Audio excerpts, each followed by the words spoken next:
Before the video begins, I wanted to take a quick moment to thank everyone who has stuck around with us here at Cinema Again Reviews for as long as you did.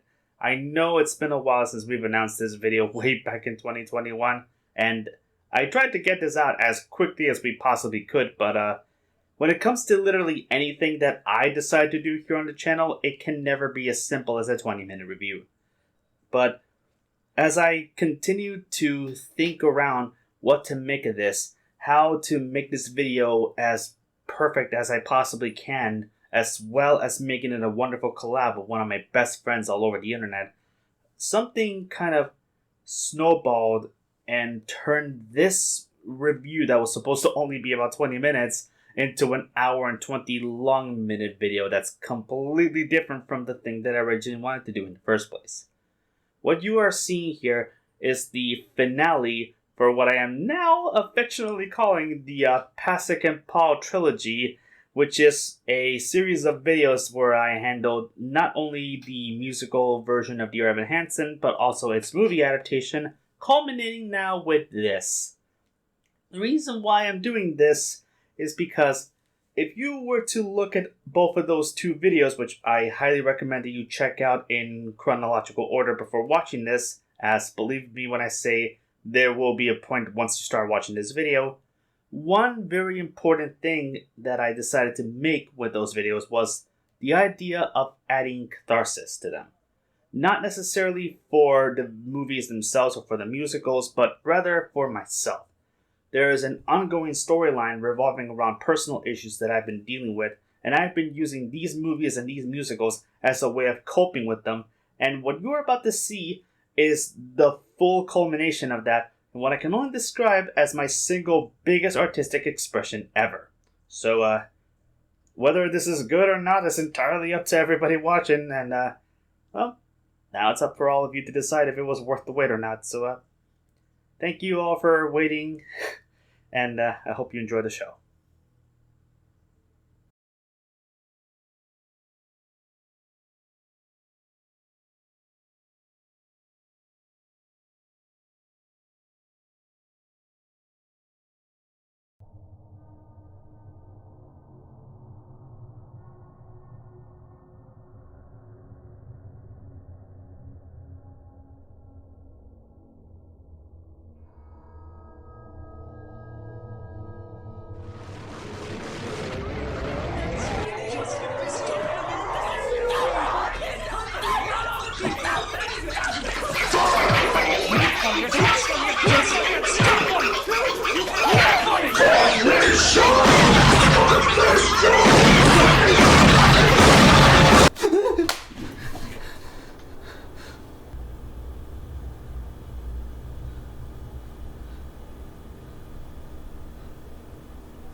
Why the hell is this happening to me? I thought it was over this already. I don't understand what the hell. You're just a stupid circus movie. A stupid, harmless circus movie that's also a very, very historically inaccurate white savior fantasy with some of the worst music I have ever.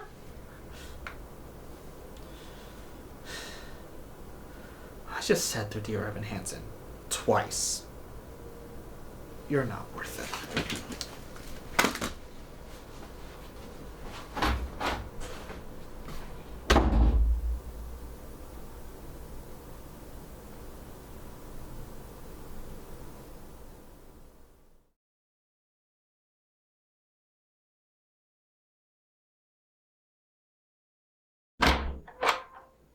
Hello?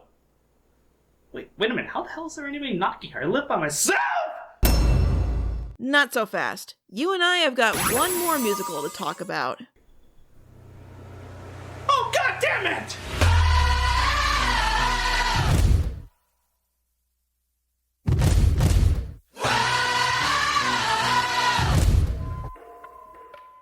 Hey everyone, I'm Sebastian from Cinema Again Reviews, and here I am counting up the ever-longing list of broken promises I've made with my most expensive video project ever.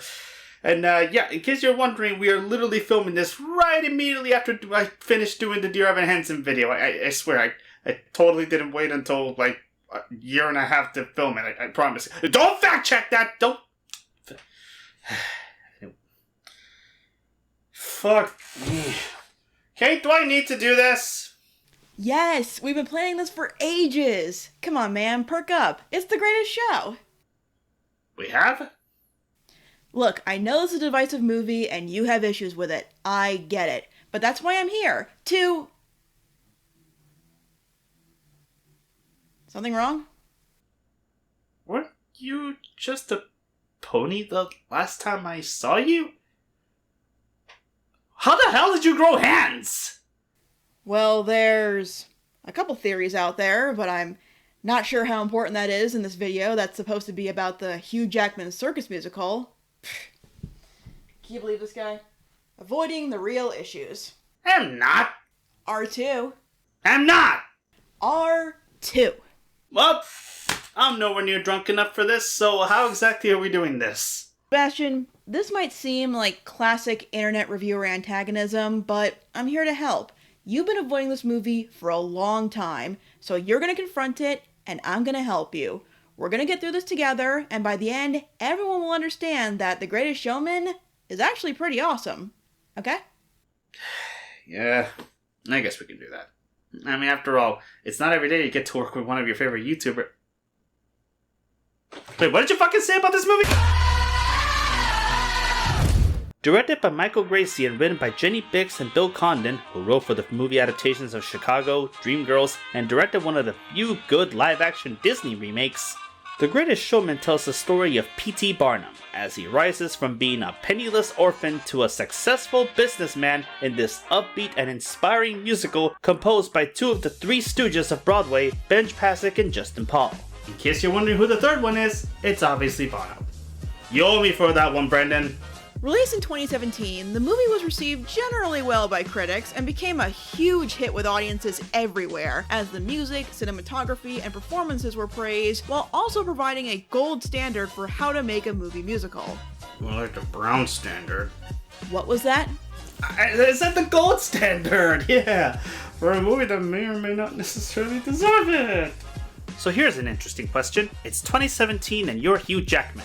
What do you do after you just gave the best performance of your career with Logan, after nearly killing yourself 5 years earlier playing Jean Valjean in Tom Hooper's butchered adaptation of Les Mis, earning your first Academy Award nomination only to lose to Daniel Day-Lewis? To the general comic book movie audience member, it's still crazy to know that this guy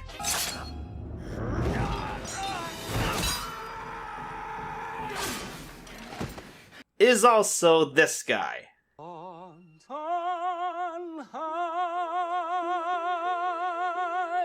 The majority of audiences are probably far more familiar with Jackman as the most popular member of the X-Men, Wolverine, a role he played for almost 17 years, making him the actor with the longest career as a live-action Marvel hero when he retired from the role. A record that's about to be extended because that retirement didn't quite stick.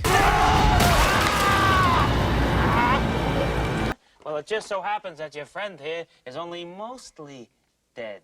But longtime fans of his are also familiar with his singing and dancing talents, as his days performing in theater productions like Oklahoma, Beauty and the Beast, The Boy from Oz, and many more.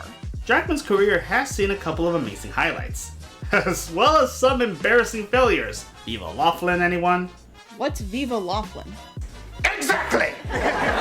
2009 also showcased one of his biggest successes as an entertainer when he hosted the 81st Academy Awards, bringing a level of charm and charisma that was missing during the years hosted by Jon Stewart and Ellen DeGeneres, and to a lesser extent, Seth MacFarlane. We saw your boobs. We saw your boobs. In the movie that we saw your boobs. Meryl Streep, we saw your boobs in Silkwood. Naomi Watts in Mulholland Drive. Angelina Jolie, we saw your boobs in Gia. They made us feel excited and alive. Okay, first of all, gross. And secondly, Sebastian, that's certainly a fascinating part of Jackman's career. I personally remember that Oscar ceremony very fondly, but is this relevant to the circus musical? As a matter of fact, it is. For you see, During production of the Oscars of that year, 2 people looked at Jackman during rehearsals and thought, "Say, this Jackman fellow sure looks like that P.T. Barnum character. You thinking what I'm thinking, Bill? I should direct the sequels to those Twilight movies? Yes, but more so this could be the beginning of a beautiful musical. Let's just hope that Jackman is on board."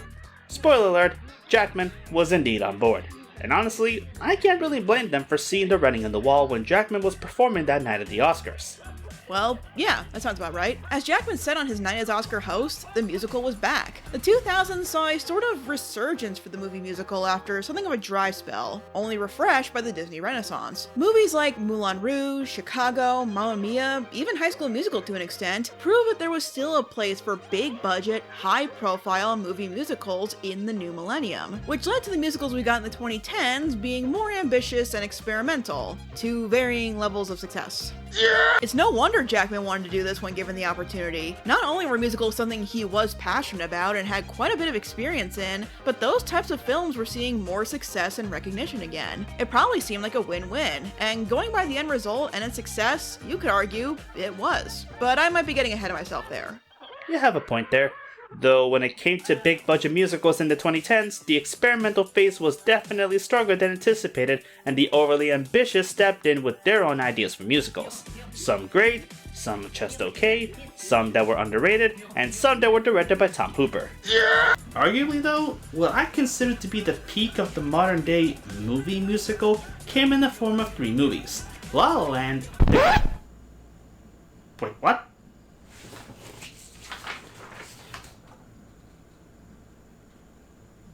Okay, that is a goddamn lie! That's right, La La Land, and of course, The Greatest Showman. Oh my god, I can already hear Sideways angrily typing in his computer. There's definitely a case to make about The Greatest Showman being the jumpstart for a new wave of movie musicals. Are you sure that The Greatest Showman deserves that honor, given all the many issues that it has? Okay, if we're gonna do this, let's be fair to this film, on all counts. So how about we properly discuss this film together? I guess so, but the truth is I really don't have anything else I can add to it here. After all, Oh god, why am I hearing music? Oh hell no, no, we are stopping that shit right now, okay? Well, this is not a musical review. I am nowhere near creatively bankrupt enough to...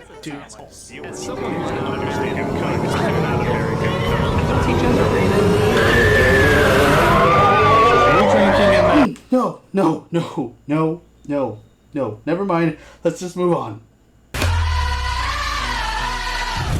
Now, let's just air this out right away. Sebastian, what's your problem with the movie?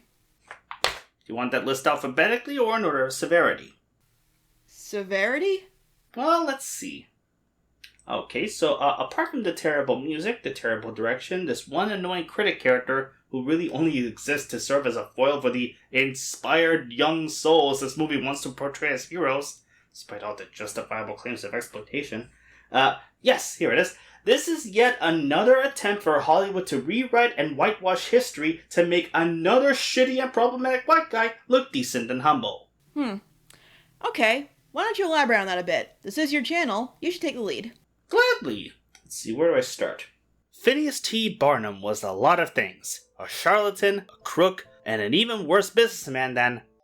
Welcome to a world of mystery! Stan Pines. The tax collector! You found me! And before you ask, it was either that or... You want to buy from China? That's great. Buy from China. But I thought this would have been a little bit more subtle.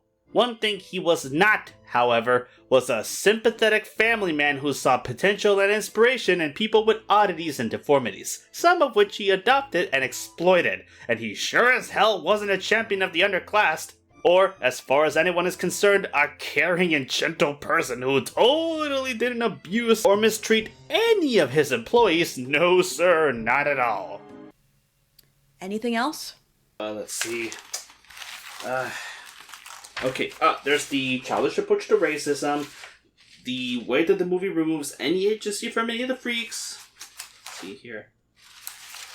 Oh, there's also... Get on with it! Okay, fine! Jesus! Ugh.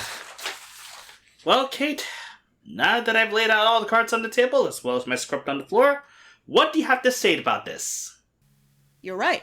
Ha! I knew you were gonna say that, you goddamn Sonic fan! Wait, what? You are right. This movie presents P.T. Barnum, an objectively exploitative businessman at best by all historical accounts, in a problematically positive light. Well, don't I feel like a fucking asshole? Don't beat yourself up over that. Wait, what were you about to call me? I don't understand. You get where I'm coming from here. So how are you still able to say that this movie is awesome?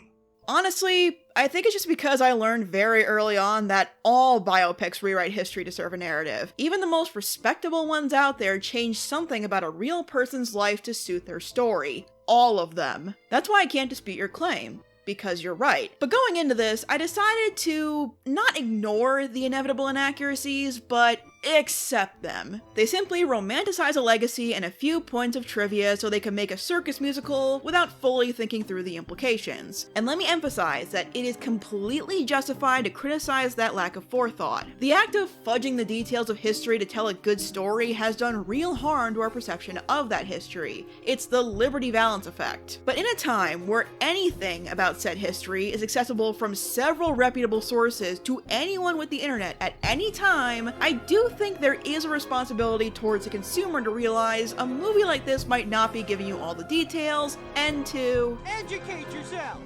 It's not so much historical revisionism in my eyes as it is fanficky. For crying out loud, the best character in the movie is Zac Efron's Philip Carlyle, and he didn't even exist. If you want a better idea of the pros and cons of what I'm trying to get across here, check out a video by The Take on the age of fanfiction. I'd honestly be very curious how much differently this movie would have been received if they just changed the name of the main character to Bartholomew Circus Man or something, and everything else was the same. I get all that, but let's be real here. Even if you take away the historical connotations, you're still left with a very forgettable movie with a paint-by-numbers plot and a boring script. Well, there's something important to keep in mind about the script. Despite what the marketing and even the movie to an extent will have you believe, The Greatest Showman is not entirely about The Greatest Showman. We've got 3 different plot lines going on here. P.T. Barnum's quest to become a legitimate and respected businessman, the freaks assembled finding their home and fighting to preserve it, and Philip Carlyle's journey of self-discovery as he breaks away from his high society life to find something more unconventional yet fulfilling. Good lord, after all of this talking, we haven't even discussed the f***ing plot. Wait, what?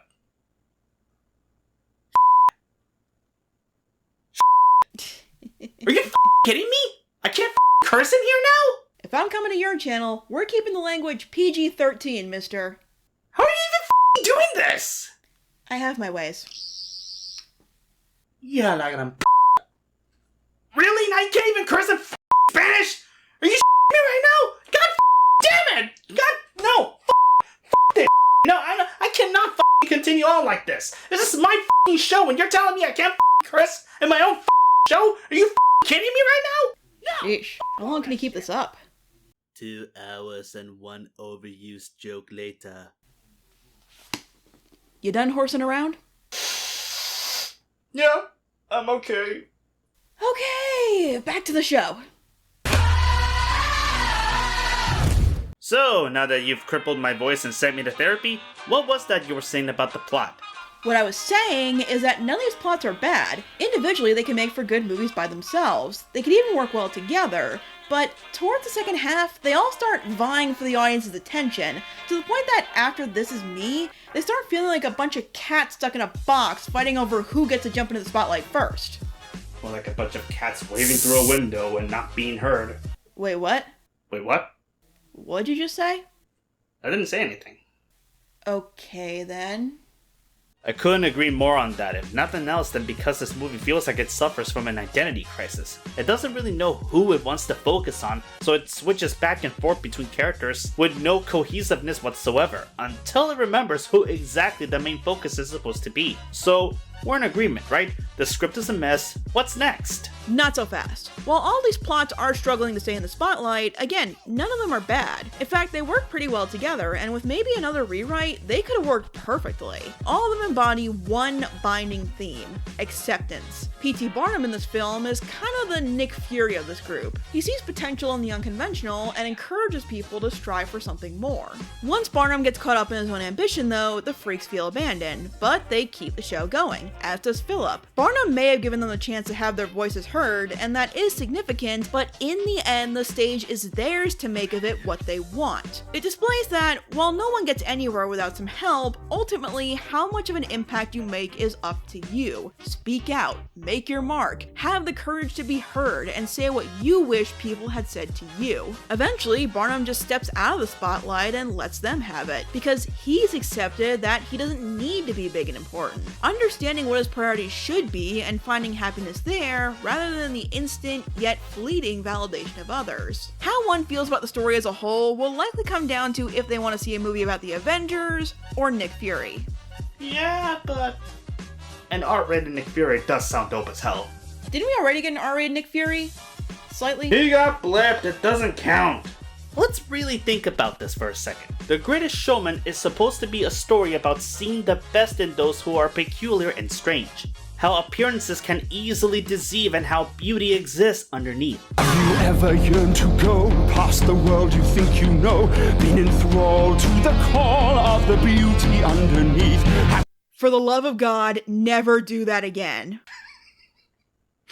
Anyway, this movie is supposed to be a feel-good story about exploring other people's differences and accepting the weird and abnormal as the new normal. That's all fine and good and makes for some gritty character drama.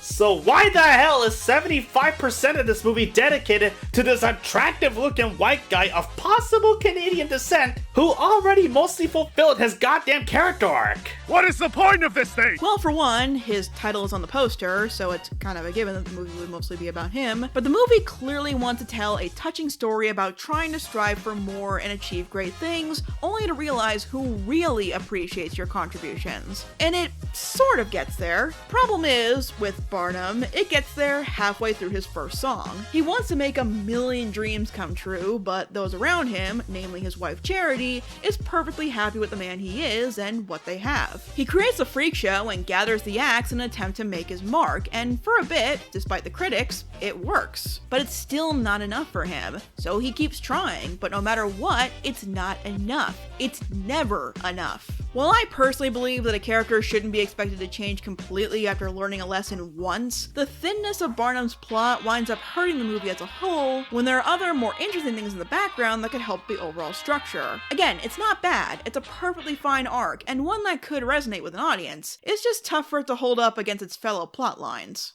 I'll be damned. That actually makes a whole lot of sense. Wait, really? Wow. Looks like you're really starting to... Okay, so let me explain why that's bullshit. Dude. I find it extremely hard to believe anyone can honest to God relate to Barnum to the extent that the movie is expecting, because he stops being relatable the minute the first song of the movie finishes. He has a wife, a happy family. The only issue is this out of nowhere ego trip he gets because he believes he hasn't found satisfaction with his life following the moderate success that he became with the people who matter the most. Why should we root for someone male, straight, and white? Well, in all fairness, if fictional characters realize how good their lives actually were when the story begins, then at least 75% of stories wouldn't exist. Besides, in our world, where in certain circles, your self-worth can feel like it's determined by the number of people who engage with what you have to say on social media, I think the theme of wanting to achieve more and more out of some distant attempt to prove that you're worthy of others' respect is very relatable.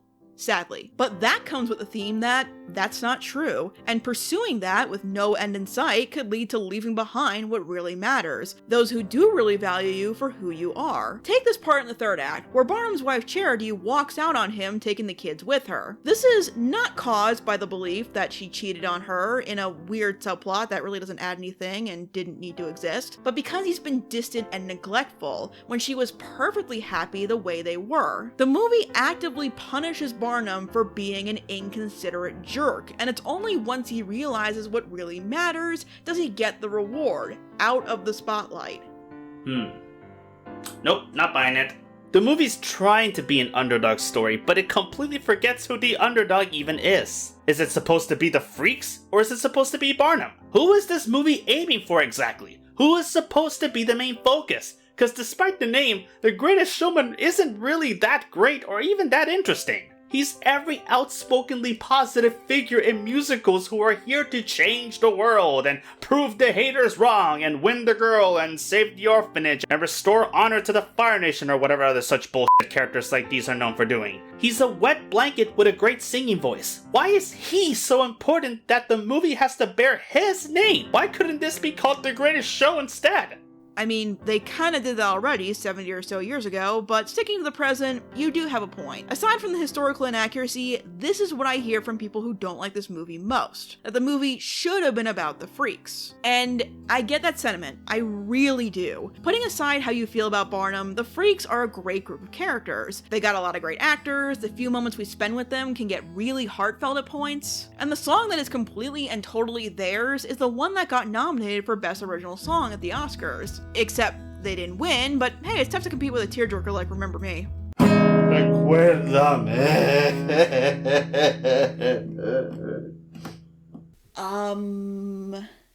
You okay there? No. Yeah, I'll be fine. I just get like this whenever I think about Coco. Okay. You know Wonderwall? No, wanker! Each of these freaks, for a lack of a better term, has more character and more personality than any of the other white people in the story. And before any overly ass-sensitive people get mad in the comment section, I want to assure you... It's metaphorical!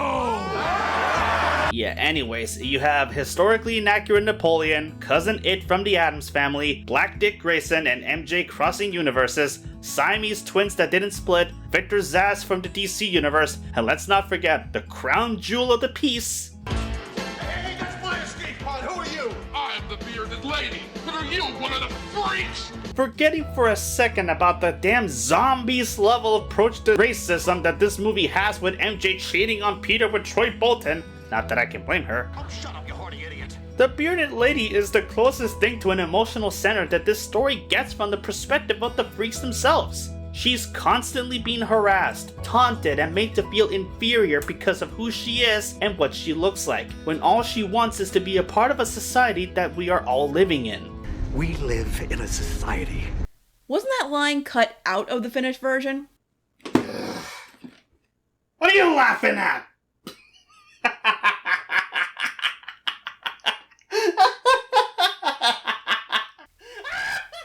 That's what I get for killing the joke.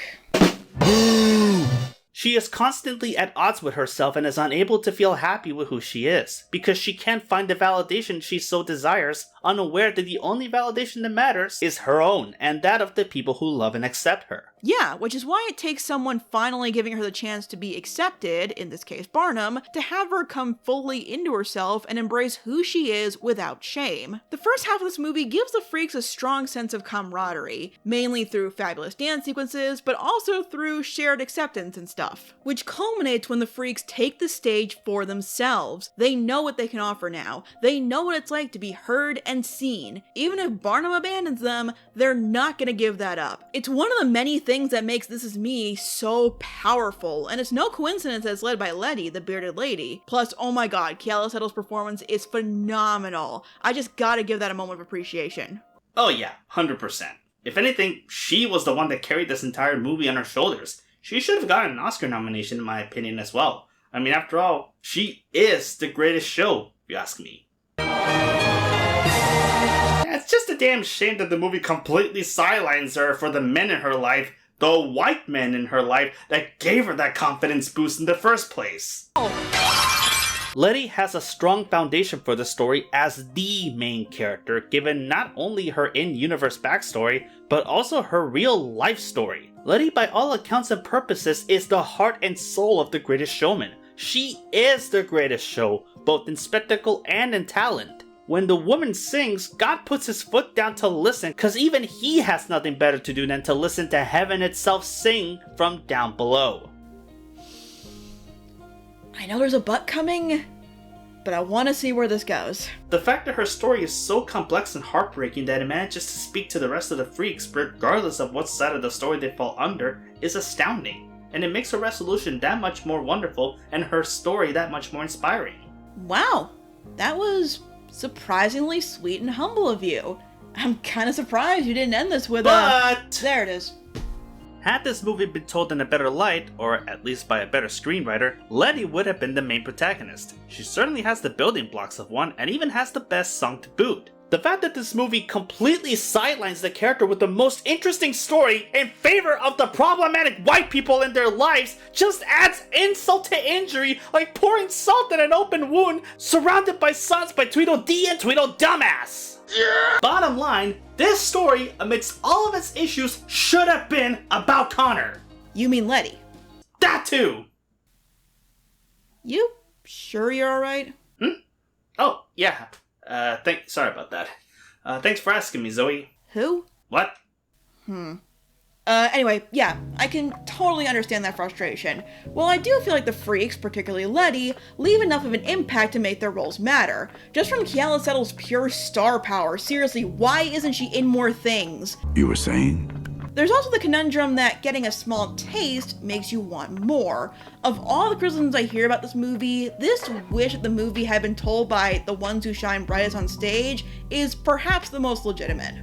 In the sense that Barnum barely has any development whatsoever and that the emotional weight is completely lost on him? Not exactly, but if it makes you feel better, sure. I'll take that as a compliment. Although I'm pretty sure that's gonna eventually come and bite me in the Oh, come on, I can't even say that! It's in the Bible! That doesn't make it PG. Who said the Bible was PG? Who is this broken man? Were those? Nazis and Jesus Christ Superstar? Yes. Yes, they are. Not too different from the ones we have today.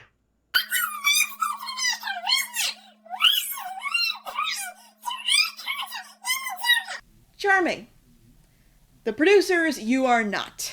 Due to this recklessness in the screenwriting as well as in the direction, the power and weight of the movie's best song is completely hollowed out by this stupid will he won't he cheat subplot that disappeared much like any storyline built up in the MCU Incredible Hulk movie. It leaves what should be the strongest moment of the story, the memory, the hurricane, the without love, the me in the sky, the one powerful 11 o'clock number that solidifies the show and gives it this moment where everyone watching knows that this is what the show is all about, and it's wasted as a 9:45 number in favor of Hugh Jackman trying to boost his ego while touring with Jenny Lind, leaving this empowering and heart-wrenching declaration of self-love to be nothing more than wasted potential and broken dreams. And to make matters worse, she disappears entirely until the plot requires her and the freaks to serve as the metaphorical glue that keeps the show together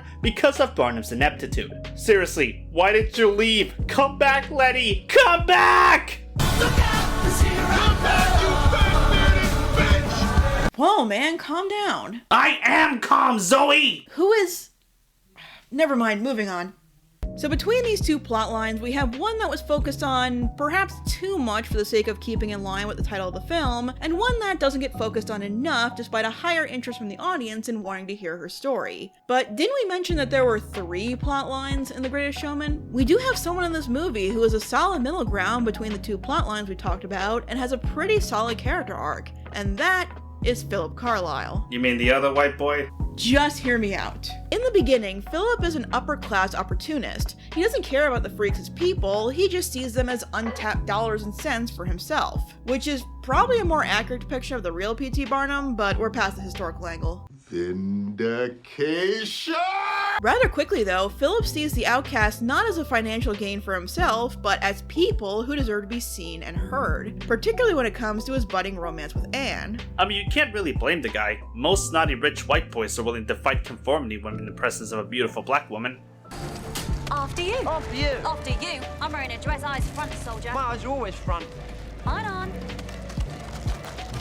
Going back to Philip, He has the closest thing to a complete character arc in the film, even though he comes in during the second third, where Barnum once again offers him the opportunity to do something else, something better, and he takes it. Sure, on the one hand, Barnum recruits Philip to help legitimize this circus in the eyes of the upper class, and Philip tries to make it lucrative for his own sake, but it becomes an experience that is very beneficial for Philip. Despite some hesitations, he realizes what he really wants to do with his life, make it his own, by doing what will make him happy. Aww. Let me guess, you disagree? Oh, no, not really. Really? Shoes on the other hoof now, isn't it, Pony? I am serious though. I got no issue with Philip whatsoever. Does he feel like an aristocratic Chippendales model with a silver spoon up his ass? Yes, but I can't deny, looks aside, the dude is the closest we will ever get to this movie having a consistent main character who, to be fair, has a decent if not simplistic character arc. Maybe the movie could have given him more to do, or at the very least expanded on the racism angle since this movie is too scared to actually show racism as part of a godforsaken racism storyline. I genuinely believe he carries this movie the same way Amy Adams carried that other godforsaken musical that came out pretty recently. I am of course referring to Enchanted. I'm kidding! I really mean it. I'm kidding. That movie is a legitimate masterpiece, I swear to God. And I am totally not saying that because my girlfriend totally didn't rig explosives to blow up if I ever say anything bad about it. You suck! Not only that, but also, he had the best endgame out of anyone in this movie. You may not pass go and collect $200, but at least you can end your story arc by having a nightmare fuel-ass trapeze romance fantasy ending with you making out with Spider-Man's variant girlfriend. So, not a total bust if you ask me. That's hot. Well, I'm glad you found enjoyment in Philip's story, because I do feel like it's the most fleshed out of the group. I understand that desire to see a bit more of it. For example, we don't know much about his life before running into Barnum and being whisked into his world. But when it comes to Philip, they tell you a lot with very little. Zac Efron has a lot of great reactions throughout the film that tells you a lot about Philip's conflicts and choices in the most important part of film, Show Don't Tell. Just look at this scene during Never Enough. He wants to be close to Anne, but he's still hesitant because of societal expectations. Until he has that awesome scene where he just tells off his snobby rich family and officially decides what he wants. Eat the rich! Once he does that, he never looks back. Looking after the circus while Barnum runs off on the trying to please people who don't matter tour, until Barnum just lets him be the ringleader. He stood by the circus through everything, even risking his life to protect Anne at one point. So in the end, he gets his reward, and it's a really satisfying conclusion. What can I say? I'm a sucker for musicals that end with literally passing down the hat. Tell that to Tony Stark. Poor bastard died so suddenly and half-assedly that he won't even be able to get his own memory when Rogers eventually opens up on Broadway. I know this is subtle Tony bashing, and I take issue with that, but honestly, if Rogers has a memory-style song featuring Tony Stark, I would watch the hell out of that. If that's the case, then Roger Bart should absolutely play Tony Stark. I promise you, the theater will be filled with whatever venereal disease the real Tony Stark actually had. Do you even listen to yourself when you talk? I drift in and out. Well, we could spend all day going over the story and character and historical revisionism and blah blah blah blah blah, but there is one part of The Greatest Showman that is the most important, impactful, and influential of them all. The fact that we could have had the ultimate Ryan Reynolds and Hugh Jackman ship that just never came to be? No, not whatever that just was. The music! You forgot about one little thing. It's called the music. Oh, right. How could I possibly forget about the musical stylings of Broadway's Nickelback? Benj Pasek and Justin Paul are the type of creatives that have been in the industry for a while, but once they made it big, their success was so instant it felt like they came out of nowhere. Most of their notable early work was on television, including writing some of the songs for season 2 of the wanted to be a hit show Smash. And remember that time The Flash had a musical episode where Barry sang a lovely original ballad to Iris that made everybody feel all the feels?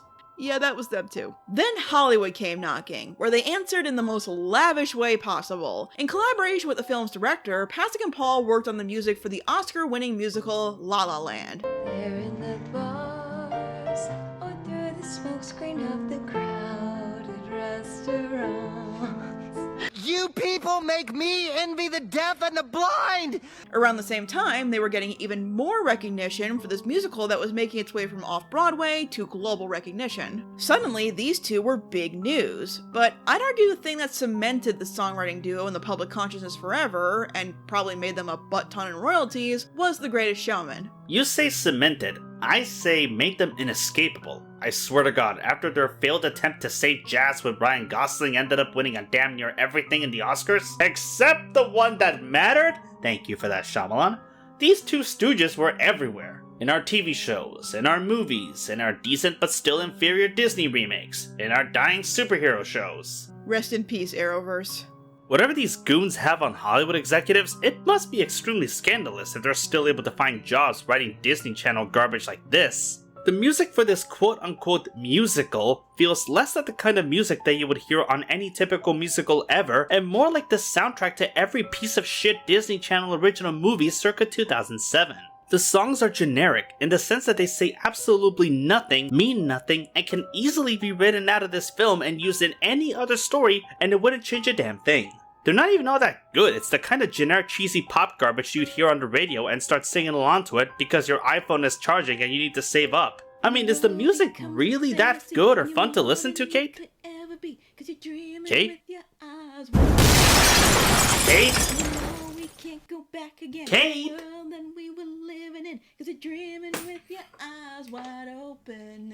So come alive. Hello? Do I have your attention now? Sorry.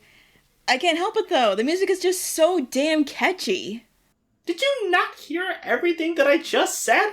Yes, I did, but think about this. What does sound like a musical even mean? Yes, there are certain expectations for the sound of songs from musical theater. Sweeping orchestration, stylized wide-range vocals, conveying the raw emotion of a moment or series of moments into a tune and poetic words. This is what people think of when they think of musical theater, or show tunes. The Greatest Showman sort of fits into this category, but there is a Disney Channel-ifying to it that can make it more digestible to casual music fans. It totally makes sense why this isn't everybody's cup of tea. Sometimes it's not mine either. But it works for me in The Greatest Showman because it works very well in the universe of the movie and if you randomly heard one of these songs on the radio. The definition of what a show tune is has changed considerably in the 21st century, as musicals have become more experimental with the genre. This not only leads to more diverse soundtracks and the stories behind them, but different sounds like Next to Normal, Hamilton, Six, and yes, The Greatest Showman can be a gateway to those who might not have given musicals a chance otherwise and open a whole new world to them. I would not be surprised if the accessibility of the music in The Greatest Showman did create some new musical theater fans. Finally, as for the music being generic to the point that it doesn't mean anything in the context of the story,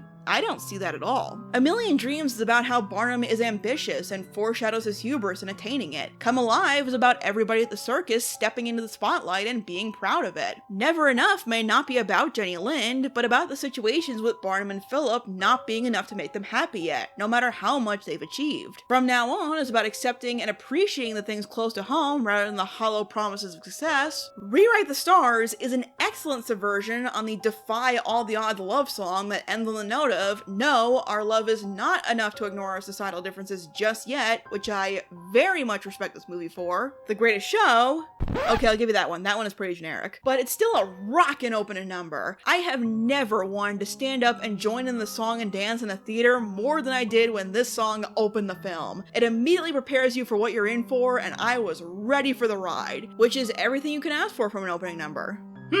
That's kind of how I feel about Moulin Rouge. Exactly. It's a very similar situation. I may not be a big fan of Moulin Rouge, but I do appreciate how loud and proud it was to just be a bombastic musical. That's the same thing I get with The Greatest Showman. Except, Moulin Rouge actually has a good story. Does it though? I am the Green Fairy.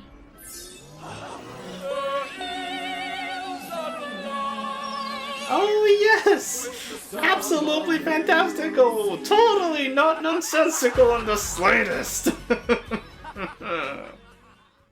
Are any of you sensing the double standard here?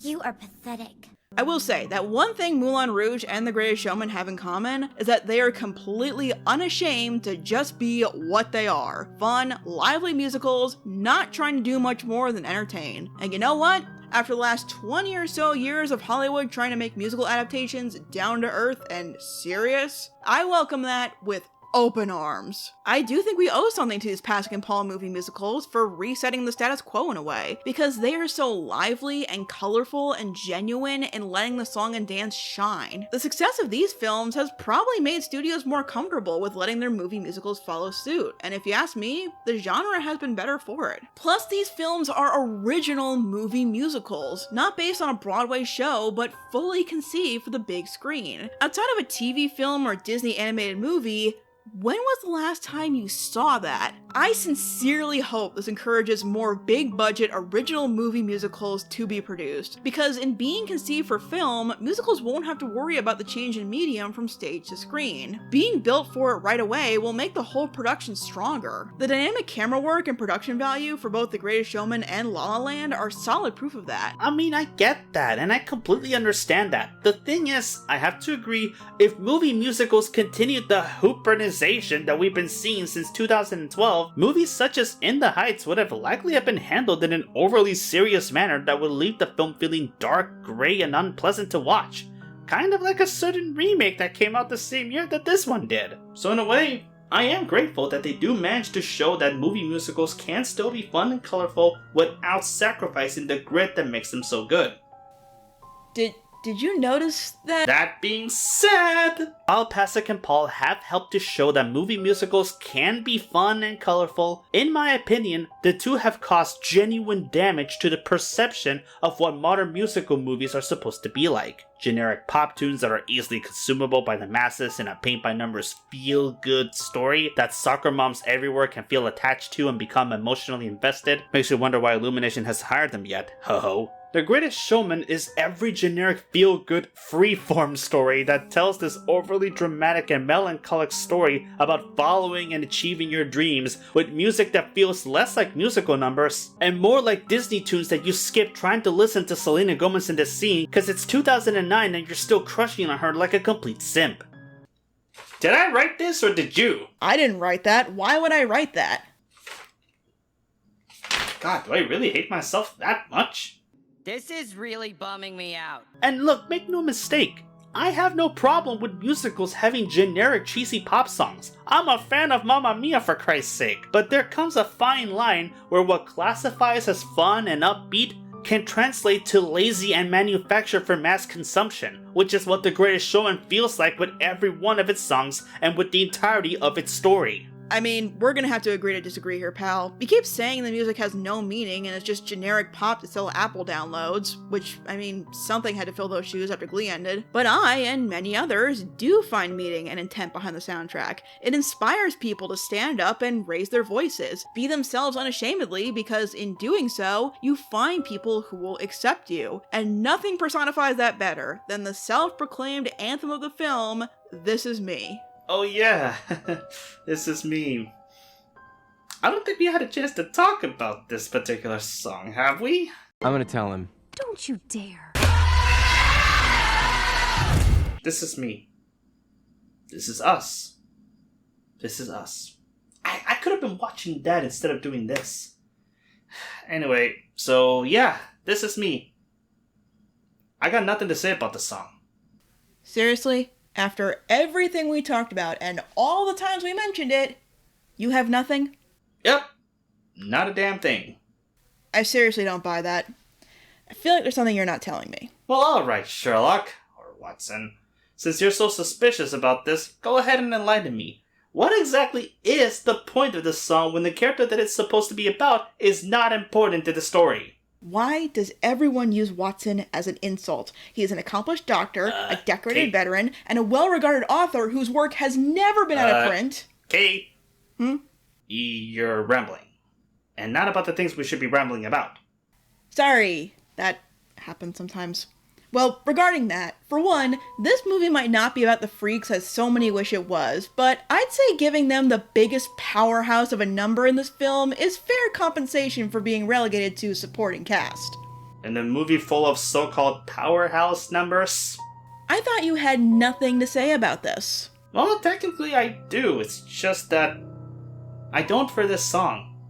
Like, what is there for me to say about this? Honestly.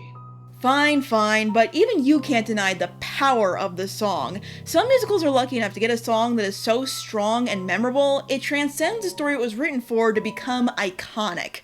In the same vein as something like Memory, A Whole New World, Let It Go, it's that song that for various reasons sticks with people. Usually because it comes from a very human place, to sing so loud and proud that you can't help but be heard. And as I've said, that's kind of the whole spirit of this movie. I think Betty Buckley and Elaine Page are rolling over their graves. I don't even think they're dead yet! The rest of the soundtrack was popular for sure, but This Is Me was, and still is, everywhere. Award shows, YouTube cover artists, singing competitions, probably many embarrassing karaoke nights. It's loud, empowering, and something that everyone wants to be a part of. To stand up and sing about how they are who they are without being afraid to show it. Giving a voice to the voiceless.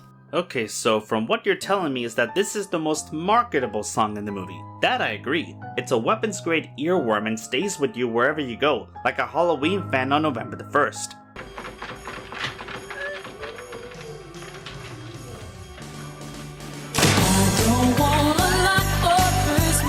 How long have we been sitting on this script? So long that by the time we started putting this video together, Henry Kissinger died.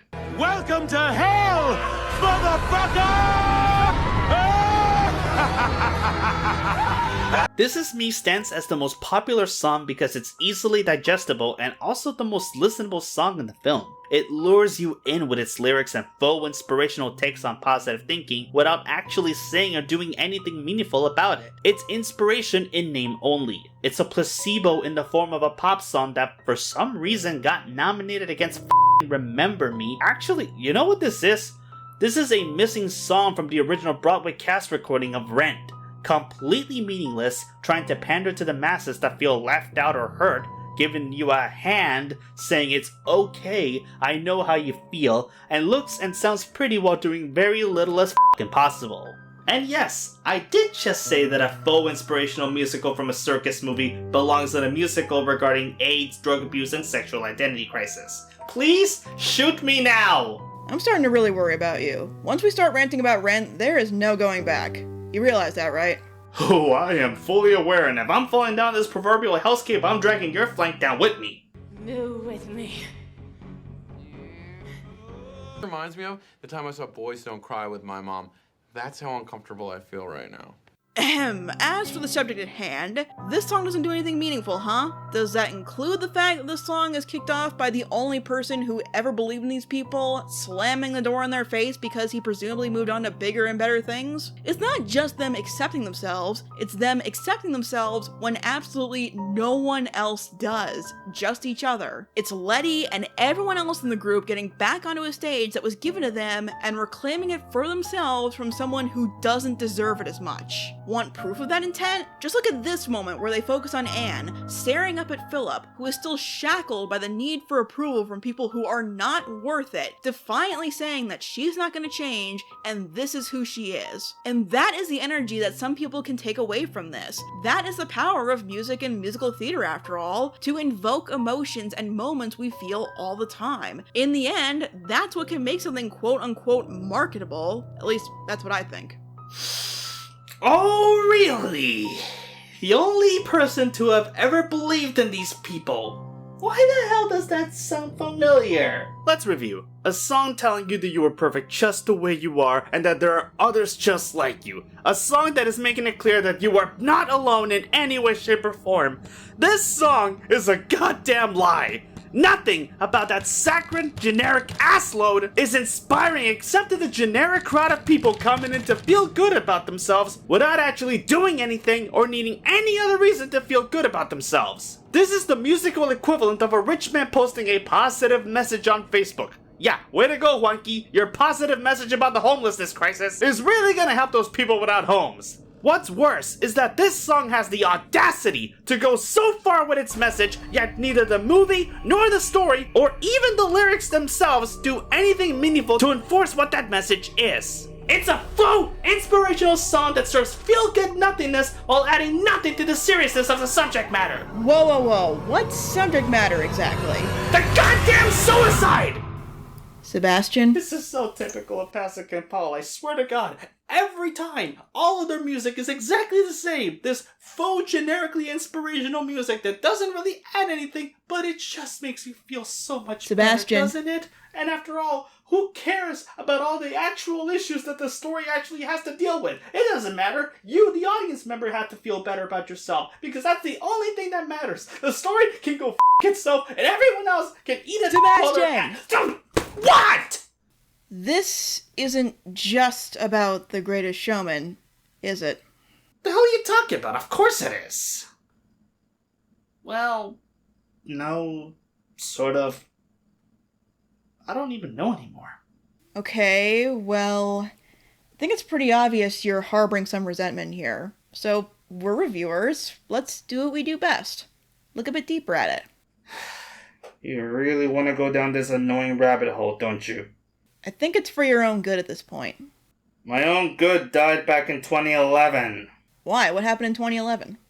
As someone who's not a very good cook, I'm not a very good cook. I don't see gender. You wouldn't understand. We'll see about that. Okay, so you don't like Dear Evan Hansen. That is very clear at this point. But what does that have to do with The Greatest Showman? The only thing they have in common is that the music was composed by the same songwriting team. That's only putting it mildly. The music for The Greatest Showman is fine. The writing for The Greatest Showman is fine. The acting for the most part is fine, and the story, historical accuracy notwithstanding, is also fine. The songs reflect perfectly the kind of bullshit spectacle that the real P.T. Barnum would try to sell to every sucker that came his merry way. These songs lead you to believe that this is the greatest show. They tell you about how it feels never being enough, how a million dreams can go a long way towards a big life, and how you are you and there's nothing wrong with you. Also, something about rewriting the stars, but that song's really about shagging and nobody can tell me that it isn't. Shagging? What are you, Austin Powers now? Ouch, baby. Very ouch. The songs feel like they were created by an AI that was fed every easily marketable demographic it can pander itself to. Ooh, what's this? A person of color feeling alienated due to the ever-increasing racial tension? Gosh, how relatable. A woman with self-esteem issues needing to be reminded to love herself? Oh, how many of us have been there? A woman feeling like her success is not enough to satisfy the emptiness in her life? A man feeling like he's stuck in a Hugh Jackman wet dream that got butchered in the writing stage? Or woman, because not many men are manly enough to admit that they find Wolverine attractive? Bruh. Where was I going with that? I am seriously questioning your taste in men right now. My girlfriend would agree with you in that regard. Dear Evan Hansen, meanwhile, does the exact same thing, except... Oh yeah. Somebody made me remove the gun analogy I made, so now this part of the script makes no sense. What do we do now? What the hell do we do now? Well, anyways, both of these musicals had their music and lyrics done by Benj Pasek and Justin Paul, and are the exact same by the merit of both having easily consumable songs written for the most targeted demographic that these studios and companies can profit out of. You kids don't know what you want. That's why you're still kids, cause you're stupid. They don't speak to anybody. That's not what they're here for. They're just serving as little voice-recorded messages in disguise of songs to try to invoke feelings of understanding and sympathy. They're not saying anything because they don't speak, they don't spark, they just fizzle up in a quick dazzle of entertainment that gets snuffed out by the next easily consumable product that we waste our money on. The Greatest Showman is actually pretty ingenious because it isn't a biopic about P.T. Barnum, it's a roadside freak show that the real P.T. Barnum would have charged real money for suckers to see. And you know how they say a sucker's born every minute? While that quote is often accredited to P.T. Barnum, it actually isn't. It perfectly describes the demographic that made this piece of trash popular in the first place. Same with Dear Evan Hansen, to the point that even their most popular song, You Will Be Found, is literally the exact same song as This Is Me. They're both about lost souls who feel unseen in a world that frankly doesn't care or want them, while a big chorus of allies sweeps in to sing and show their support. And the worst part? It worked. People consume these two products to the point of rendering any actual discourse on them impossible, because hey, this show speaks to me so you're not allowed to criticize it, or this movie got me through a hard time and I don't care what you or the critics say, and any other type of nonsensical bullshit such as that. They didn't make a musical and they didn't make a movie. They made a placebo, and Pasek and Paul are the ones who gave people that serotonin rush that keeps bringing them back for more. I see. There's my big deal with The Greatest Showman and how it relates to Dear Evan Hansen. Are you happy now, Kate? I hate these movies. I hate these songs. I hate what they represent, and I hate that they get such a free pass from everybody. Why anybody would listen to this willingly is kind of incredible for me, especially considering that these are a bunch of dumb, faux inspirational songs that you were singing along to. What? No, I wasn't. Oh, there's a clip. There's no clip. Just scroll through my subscriptions. No such clip exists. And here we go.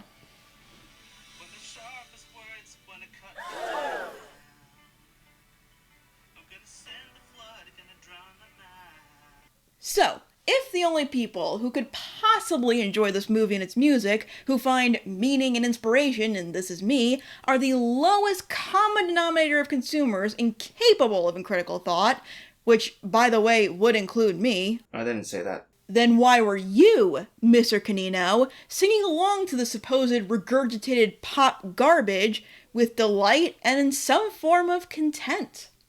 Maybe even enjoying it a bit. Who the hell said I was enjoying it, though?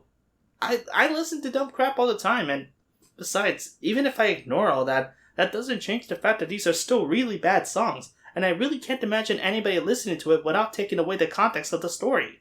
Well, again, me, and probably thousands of other people. There's the people who made the damn movie. The Greatest Showman did really well box office-wise, and that was mostly through word of mouth. The worldwide gross, the Billboard numbers, the screenings specifically for people to sing along with. A lot of people enjoyed this, man, and probably for all kinds of different reasons. What's your reason for singing along in the comfort of your own home? Look, I'm not trying to trap you here. I don't want this to be a gotcha moment. This is just me voicing my own feelings and opinions on the Hugh Jackman circus musical because while you're free to disagree, I don't think it deserves as much hate as it's gotten. Maybe it's not that big a deal. Maybe it is. Just having a good time, finding something to connect with, and shouldn't have to feel inferior for enjoying it. That's why this discussion is such a big deal to me. Why is it a big deal to you? Sebastian? Where'd you...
I tried to run away from you. I tried to get away from your influence, away from the memories, away from the past. I tried to avoid you, and you keep dragging me back in. Why won't you just leave me alone? I really cannot leave you alone for 1 second, can I?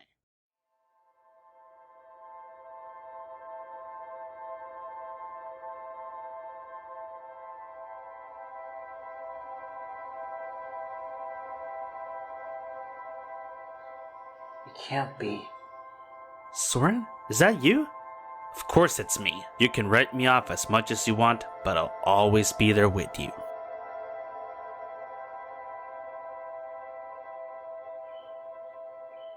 What are you doing here? Saving you from yourself. I got nothing to say to you. Come on, is that any way to treat an old friend after all the stuff that we've been through together in the past? Look, years ago, you and we had an idea. Or rather, I had an idea. You were a manifestation of that idea that ended up kind of backfiring on me. As a matter of fact, you were a really shitty idea that, for lack of a better term, I never really went anywhere with. So, whatever you think you're saving me from, you can kind of keep it to yourself, because there's nothing that you can say to me that's going to help me in this situation. And how do you know that? I'm here because you clearly are a person in need of help. I want to help you as much as I can, but you gotta let me in. Why the hell would you refuse my help in this situation? You know goddamn well why. Don't you? You know what happened all those years ago. Jesus Christ, is this about him, Sebastian? You know what he did. Yes, I do know what he did. Then you know why it can't be like this. Fucking be like who? How? What the hell are you so afraid of? Do you not understand that however you go about this, I will always be under the shadow of someone who lied, cheated, and abused his way to the top, screwing over everyone who we all thought he cared about, protecting some of the worst people in the world just to keep himself from losing a job? Sebastian, look, I get it. I know what he did was horrible, and I know how that affected you personally because of the fact that he was such a big influence on you. But you need to let go of the past, man. He is not here to determine who you are anymore. I understand that won't necessarily be me. I'm not trying to say that I want to be like that or that I will be like that. But I just can't live with this. Live with what? What the hell are you afraid of? Can't live knowing that I was inspired by somebody like that. Oh my God. No, Sebastian. Listen to me.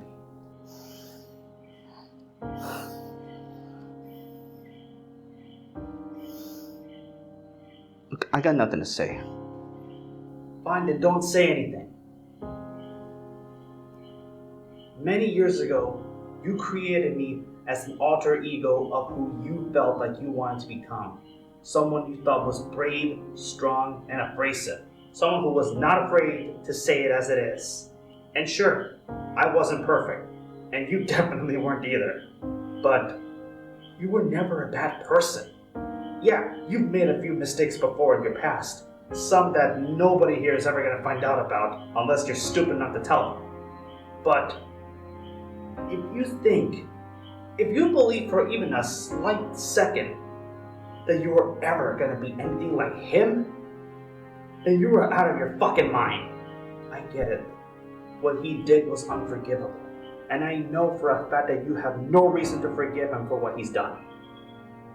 But you're not him. You are never, ever gonna be like him, no matter what. You're already better than him just by being yourself.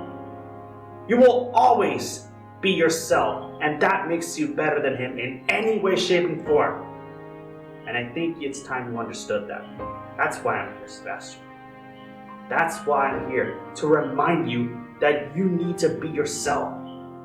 But you already kind of knew that, didn't you? Or fine, Just keep your back towards me. Be laughing. In fact, how about you just stop? Is that what you want to do? You want to stop? You want to stop with Cinemageddon forever? After all those late nights, staying in cars, talking about the movies you just watched in theaters, hanging out with some of your bestest friends in the world, moving down to YouTube where you are now able to do this for a living, slightly, for like a pittance at best? Sure, the money may not be there, but you are doing what you love. And I kind of think that's more than enough. So, is it? Or do you want to stop? I do want to keep doing this. I really do. I just don't want to do it knowing that deep down I will always be like him. Or like you. Well, Sebastian, you and I are not so different. I was just a version of you that was the you that you felt needed to exist on the internet. The you that allowed you to say what you wanted to say. But the truth is, that was just you, but with a different name. And some really cool glasses. I really fucking love these. So, what do you think I should do? Maybe it's time you put these on. Again. And maybe now it's time for you to do what you want to do. Because as far as I'm aware, you're doing this all so much better than you ever did before. But then again, what do I know? I'm just you, but not as good. Ladies and gentlemen, I am Sebastian from Cinemageddon Reviews, and oh my goodness, I have no words for what I just saw. I really don't.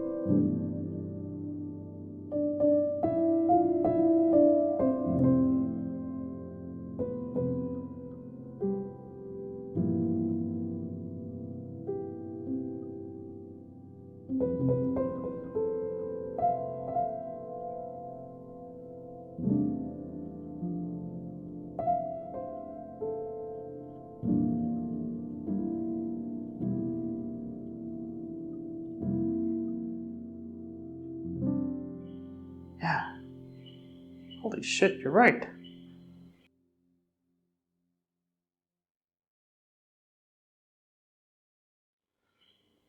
I gotta go tell Kate.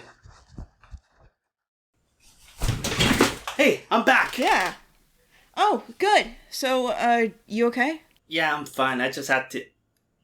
Wait a minute. Were you playing a video game this entire time while I was having an existential panic right there? Sorry, I was worried for a little bit, but Greatest Attorney waits for no one. You were sitting there playing the whole time. Kate, it's been 3 days! It's been like 40 minutes, Seb. Seriously? Huh. I guess time flies really fast when you live in Puerto Rico. Anyway, I finally understand why this movie was such a big deal for me in the first place. Great, why is it? It isn't! Fucking what? We've been sitting here for over an hour, and now you're telling me you had no problem with it to begin with? No, you don't understand. The problem wasn't the movie. The problem was me. During my whole adolescence, I was inspired to be a film critic by the single worst possible examples of film criticism that one can think of. People who claim to be critics, claim to know what they're talking about, when in reality all they did was whine, complain, nitpick, and bitch and moan about cinema despite either not being filmmakers, or in the case of one in particular, being absolutely terrible at it. I was led to believe that this is what I had to be if I wanted to be a film critic as well, or at least a film critic on YouTube. But I realized too late that this was neither the way nor the proper influence for it. I tried my hardest to unlearn all of the stupidities that these people spoon-fed me, but it seemed like a part of that still lingered inside, and for reasons I cannot explain, this movie became a huge example of that. Okay, but why The Greatest Showman? You've been treating it almost the same way you treated Dear Evan Hansen, and we all know how much you hated that. Why do you feel the need to throw this movie under the bus too? That's the thing. I don't hate Dear Evan Hansen. I never did. Oh, I have problems. I made a damn near hour-long documentary explaining what those problems were, but that doesn't mean that the show isn't salvageable. I mean, just take a look at the comment section on my video. So many trying to explain how they would have fixed the story. Even the worst, most unapologetically bad movie has its own redeeming qualities to it. I think Dear Evan Hansen sucks, but I don't hate it. I have personal problems with it, but if I hated it as much as I was expected to, my feelings for it would have followed me to another musical that I grew to love without a second glance. And that musical was Tick Tick Boom. The Greatest Showman is not Tick Tick Boom. Hell, it's not even Encanto. What's wrong with Encanto? Emotional damage! My point is, The Greatest Showman is flawed, and a little problematic, and in dire need of better songwriters, but it's the kind of flawed movie that I can enjoy here and there when the mood is right. So you're saying... I'm saying it's trash, but it's a good kind of trash, okay? Works for me. Guess I was right then. Right about what? This wasn't just about The Greatest Showman for you after all. Wow. I guess when you spend all your energy shit-talking a bad movie and then just end up shit-talking your own bad habits, the end result just cancels each other out and you just give yourself some free therapy along with it. Welcome to the internet. At the end of the day, The Greatest Showman does fall into the guilty pleasure category for me, and to be honest, it's not even that guilty.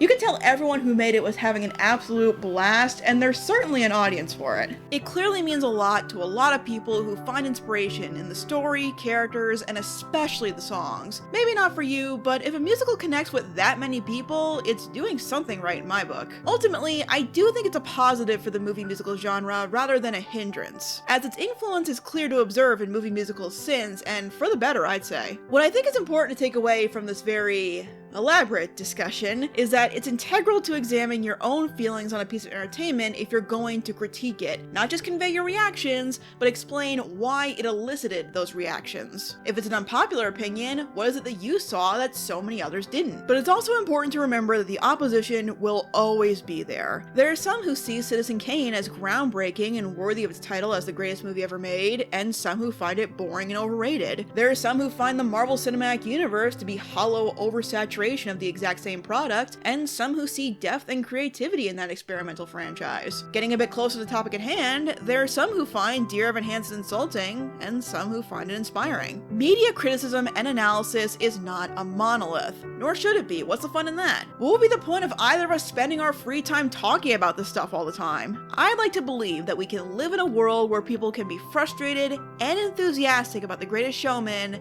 and that's okay.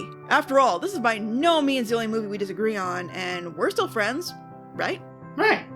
And after all, we were able to talk about The Greatest Showman without tearing each other's eyes out, so maybe there really is some hope for the internet to have good, honest, and civil discussions. Don't count on it. Yeah, who am I kidding? That's never gonna happen. So, I guess that's it. What now? Well, there's been many changes in my life these past few months. Good ones, bad ones. My new normal is not exactly normal, to say the least. But, you know, I can definitely say that things are absolutely getting better now, for me at least. So, guess there really is only one thing I can do. Wow. Okay, we're doing this now. Hey everyone, I'm Sebastian from Cinema Again Reviews, and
Hey everyone, I'm Sebastian from Cinemageddon Reviews.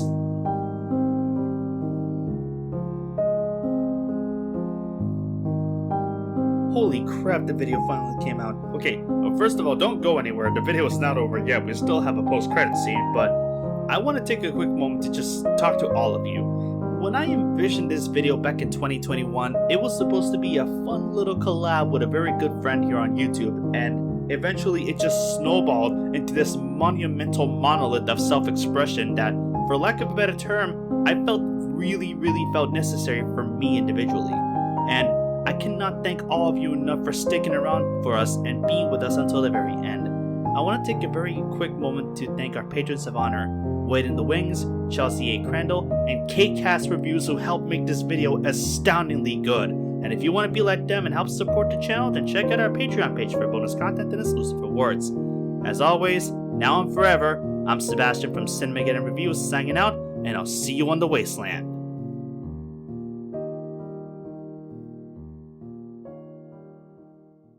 Alright, we can put the Pasek and Paul discourse to bed now, right? You don't actually hate them, do you? Like I said, I never really hated them that much. I just don't think that they're good songwriters. And besides, weren't you live action over an hour and 10 minutes ago? What do you mean? You had hands and you... But never mind. Look, anyway, we've been working on this for over... I don't even know how long. I don't even have a good relevant cultural reference to add here. So, I think we can definitely lay this whole thing to rest. That's what I like to hear, because now we can focus on other reviews. I know I've got a bunch of stuff in the pipeline, and I'm sure you're going to be busy with... What is it? It's just... I'm not even really sure that I want to make reviews anymore. You're not going to stop Cinemageddon. No. I just don't really know where to go from here. I don't really have the energy to be that angry ever again. I've been deep in depression for the past several months, and I've only just started trying to fix my life again. And I don't really have the fortitude to do reviews again unless it's for something really special. But I just don't feel like mustering that much energy for something that really won't appeal to people. Well, why not ease back in? Find your new groove. Maybe review something you actually like. You think that'll work? I may be just an old hat-wearing pony, but if I learned anything from doing this longer than you have, sometimes it's best to talk about stuff that makes you happy. You could be critical without being critical. Okay, but what would I even talk about? Who knows? Inspiration can be found in the most innocent and unlikeliest of places. Could be.